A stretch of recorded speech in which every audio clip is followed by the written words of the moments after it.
গত ১৫ বছরে ফ্যাসিবাদ বিরোধী লড়াইয়ে যেসব গণমাধ্যম ফ্যাসিবাদের পক্ষে ভূমিকা রেখেছিল সেই গণমাধ্যম মালিকদের প্রকাশ্যে ক্ষমা চাওয়া উচিত বলে মনে করেন তথ্য উপদেষ্টা মাহফুজ আলম।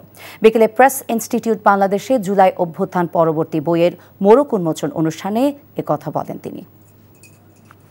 আপনারা একটা স্বাধীন তদন্ত করেন যে গত ১৫ বছরে সাংবাদিকতা কিভাবে সংগঠিত হয়েছে এবং সাংবাদিকতার ভিতর দিয়ে মানুষকে কিভাবে কিলেবল বানানো হয়েছে এবং অনেক ক্ষেত্রে গুম খুন এবং এই ছাড়া যে মানবাধিকার যে পরিস্থিতিগুলো এগুলো কিভাবে দামাচাপা দেওয়া হয়েছে, কিভাবে ন্যারেটিভ উৎপাদন করা হয়েছে মানুষকে হত্যার জন্য।